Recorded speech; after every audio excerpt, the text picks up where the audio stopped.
bachcho, welcome to class 7 sessions of subject civics, and today we are going to discuss chapter number 3 and the chapter name is how the state government works.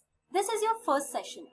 तो बच्चों आज हम लोग class 7 का subject civics discuss करने वाले हैं और इसमें हम लोग चैप्टर नंबर 3 डिस्कस करने वाले हैं.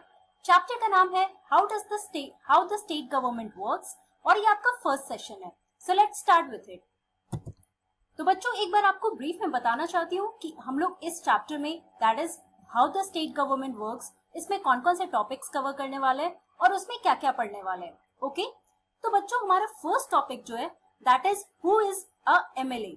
ओके तो हमारा इस टॉपिक में we are going to talk about the working who is a MLA that is the members of legislative assembly. वो लोग कौन होते हैं, कैसे इलेक्ट होते हैं और उनका काम क्या होता है, इन सारी चीजों के बारे में हम इस टॉपिक में पढ़ेंगे. Our second topic is debate in the legislative assembly.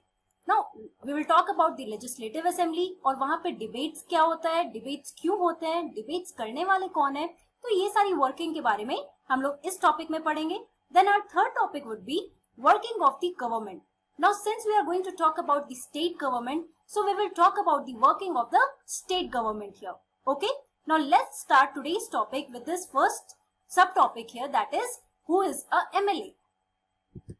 तो बच्चों अगर आपको याद होगा अभी हमने पिछले चैप्टर में हमने क्या पढ़ा था, we talked about the role of government in health, right? हम लोगों ने देखा प्राइवेट हॉस्पिटल्स होते हैं, पब्लिक हॉस्पिटल्स होते हैं और what is the role of government in the health sector in our country. हम लोगों ने हेल्थ सिचुएशन के बारे में पढ़ा. और बच्चों अगर आपको याद होगा तो क्लास 6 में जब आप लोग ने सिविक्स पढ़ा था तो उसमें हम लोगों ने एक चैप्टर देखा था व्हाट इज गवर्नमेंट. गवर्नमेंट के बारे में पढ़ा था, डिफरेंट ब्रांचेस हमने देखे थे और कौन कौन से ब्रांचेस हैं, क्या क्या उनका वर्किंग है, हम इन सबके बारे में हम लोगों ने पढ़ा था. तो अगर आपको याद नहीं है तो यहाँ पर मैं आपको रिवाइज कराती हूँ कि हम लोग ने गवर्नमेंट में क्या क्या देखा था. तो you should be knowing that government here is divided into 3 tiers. The first one is the union government, the second union government or the central government. The second one is the state government and the third part here is the local government, right? और आपको याद होगा कि आप लोगों ने local government में पंचायत और उनके elections के बारे में, ग्राम पंचायत के बारे में ये सब कुछ आप लोगों ने क्लास 6 में भी पढ़ा है, right? How what is the working of the panchayat, कैसे election होता है, कौन होते हैं, उनकी working क्या होती है, ये सारी चीज आप लोगों ने यहाँ पर कवर की थी. तो मेन यहाँ पर जस्ट क्या है यहाँ पर समझाने का बच्चों कि आपका जो गवर्नमेंट है that is the central government, that is the main head. Okay और you know that in our country India there are so many states and you must be knowing the number of the states that is 29 states and 7 union territories. तो बच्चों हर एक state में एक particular state government होता है जो वहां की फंक्शनिंग को संभालता है, राइट? स्टेट गवर्नमेंट के जो लीडर्स होते हैं वहां पे जो रूल हेड होता है he is controlling that particular state, right? अब वैसे ही हर एक स्टेट में लोकल गवर्नमेंट्स भी होते हैं, right? वो आप विलेजेस में देखोगे या फिर डिस्ट्रिक्ट्स में देखोगे, इंटरमीडिएट पंचायत इस फॉर्म में आप देखते हो. और दूसरा हमारा नगर पालिका होता है, उसके अंदर क्या क्या आता है, तो म्युनिसिपल कॉर्पोरेशन, म्युनिसिपल काउंसिल, नगर पंचायत, राइट? तो ये सारी चीजें तो आप लोगों ने ब्रीफ में पढ़ी है. तो आज जो हमारा चैप्टर है बच्चों that is about the state government here. Okay now let us start our discussion with this very beautiful example that is also given in your NCERT book.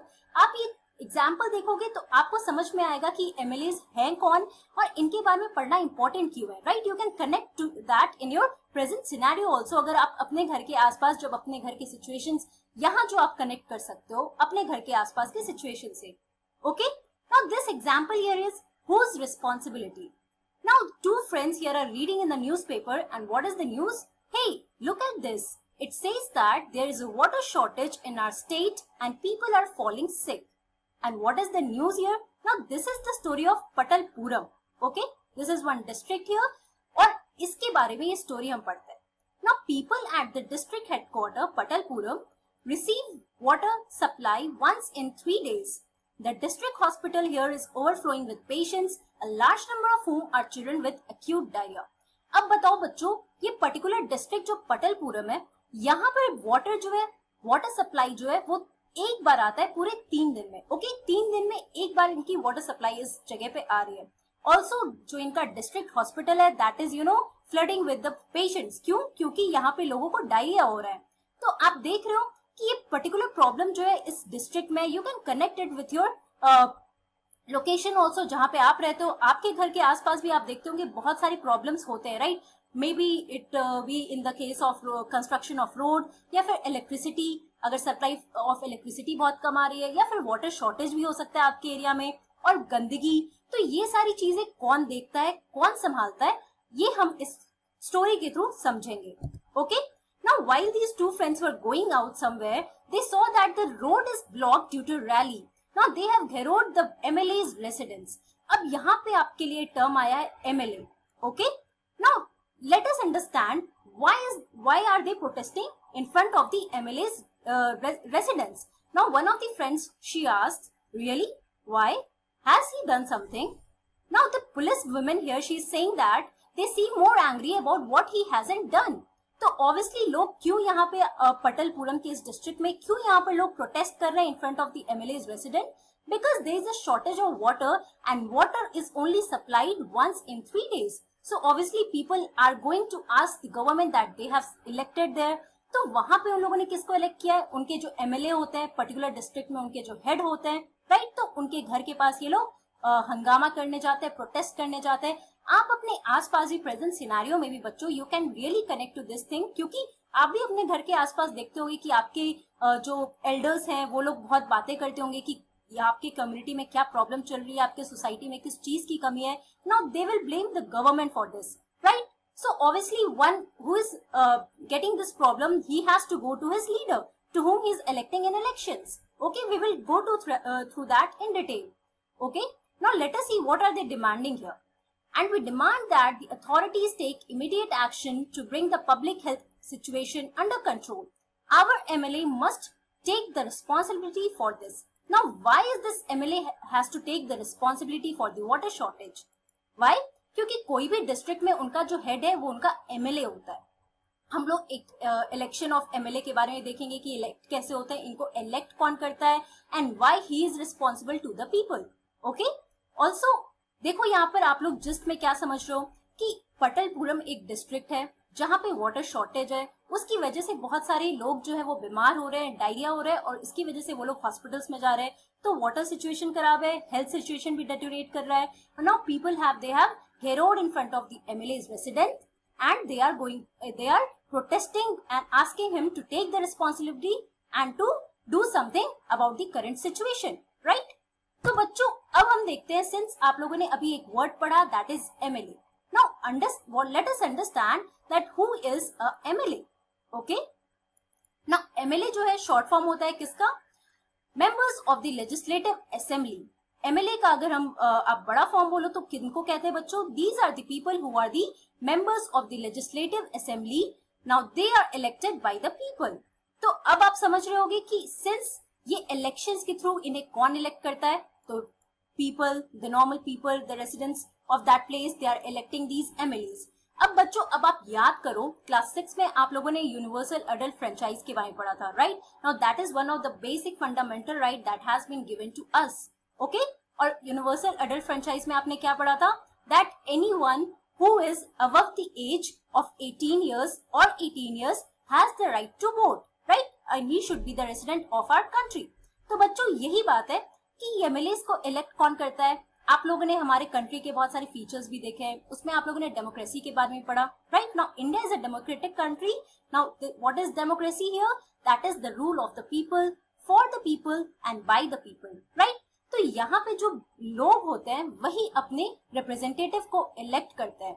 Now MLAs are those elective representatives here. Okay, now they are elected by the people through elections. आप लोगों ने elections के बारे में पढ़ा. You have this brief idea about the universal adult franchisee, right? और इसके through जो है जितने भी adults हैं they go into the elections और वहां वो अपने particular areas में वो अपने अपने MLA को वोट करते हैं. तो जिनको भी ये वोट करते हैं बच्चों वही MLAs कहलाते हैं. और MLAs को आप क्या बोल सकते हो? Member of the Legislative Assembly. Now remember this point because Legislative Assembly के बारे में हम बात करेंगे कि Legislative Assembly क्या है और इनको Legislative Assembly के अंडर ही क्यों रखा जाता है. Now they then become members of the Legislative Assembly and form government. Now what is this Legislative Assembly?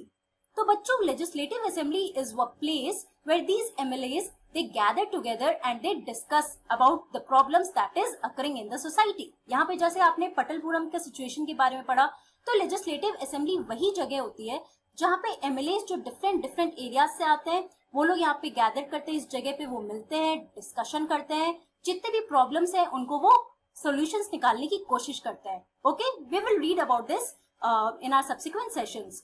तो बच्चों यही जो मेंबर्स हैं हमारे लेजिस्लेटिव असेंबली के, दे फॉर्म द गवर्नमेंट. अब आपके आज के डेट में अगर आपसे कोई पूछे कि अभी किसका गवर्नमेंट है, then you would be knowing कि अभी हमारा बीजेपी है and that our prime minister here is mister Narendra Modi. तो ऐसे आप अपने स्टेट में भी पता कर सकते हो, या फिर आप अपने मम्मी पापा से पूछो कि आपके एरिया का एमएलए कौन है. You must know the name of the MLA who is there. Now since you are reading these things, तो आप इसको अप्लाई करने के लिए बेस्ट तरीका क्या है कि आप अपने प्रेजेंट सिनेरियो जो आपके घर के आसपास चीजें हो रही है उससे कनेक्ट करोगे तो आपको बहुत अच्छे से समझ में आएगा. Right, now let us move on here. अब हम लोग जब लेजिस्लेटिव असेंबली की बात कर रहे हैं, so let us see that every state in India has a legislative assembly. Now this is the picture of the legislative assembly. बच्चों जैसे मैंने आपको बताया था कि लेजिस्लेटिव असेंबली एक जगह है जहाँ पे जितने भी एमएलएज इलेक्ट किए जाते हैं, जिसको लोग इलेक्ट करते हैं, आपके मम्मी पापा भी इलेक्शन में वोट करने जाते होंगे, यू कैन आस्क देम कि वो लोग इलेक्ट कैसे करते हैं, how is this process of election working here in your society also.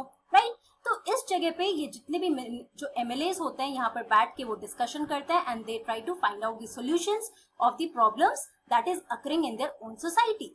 Okay, now each state is divided into different areas और constituencies. Now this is one important point to understand. Okay, for example बच्चों ये आप India का map देख रहे हो, एक एक स्टेट, जितना भी स्टेट है that is the 29 states in our country, हर एक स्टेट जो है डिफरेंट कॉन्स्टिट्यूएंसीज में डिवाइडेड है. ओके, तो मतलब डिफरेंट ब्लॉक्स, डिफरेंट एरियाज है हर एक. जैसे आप डिस्ट्रिक्ट के बारे में आपने पढ़ा होगा लास्ट ईयर में, राइट, जब हम लोग लोकल गवर्नमेंट में डिविजन देखते हैं. तो अगर हम एग्जाम्पल लेते हैं हिमाचल प्रदेश की, okay, now let us take the example of Himachal Pradesh. This is the map of Himachal Pradesh here. You can see that this whole state is divided into this small blocks here, right? आप देख सकते हो. तो अगर हिमाचल प्रदेश की हम बात करते हैं तो Himachal Pradesh is divided into 68 assembly constituencies. Okay? तो 68 assembly constituencies में divided है हमारा हिमाचल प्रदेश. ऐसे ही हर एक state, let it be Uttar Pradesh, Andhra Pradesh, Maharashtra, Rajasthan, Gujarat, तो इंडिया में जितने भी स्टेट हैं वहां हर एक स्टेट में डिफरेंट असेंबली कॉन्स्टिट्यूएंसीज होते हैं. ओके, ऑल्सो फ्रॉम ईच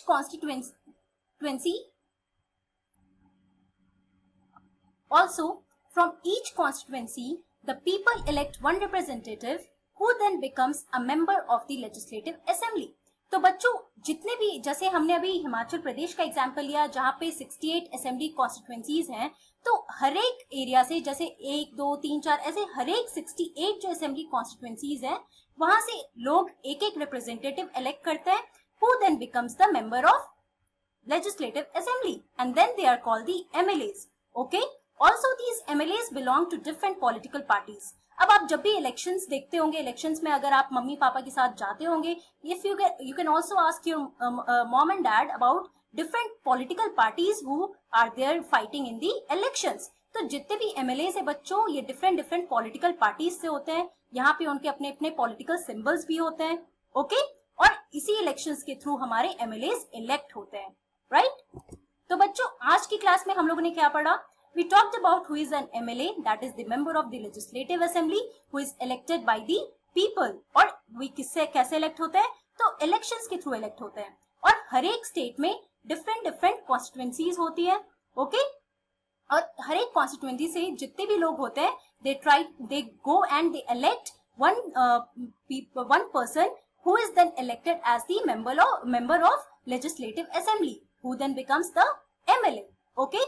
तो बच्चों अगली क्लास में हम लोग देखेंगे कि एक एमएलए कैसे एक चीफ मिनिस्टर बनता है और उसके बाद इलेक्शंस के और प्रोसेस को समझेंगे. Then we will talk further about this member of legislative assembly in next class. That's all for today. Thank you very much.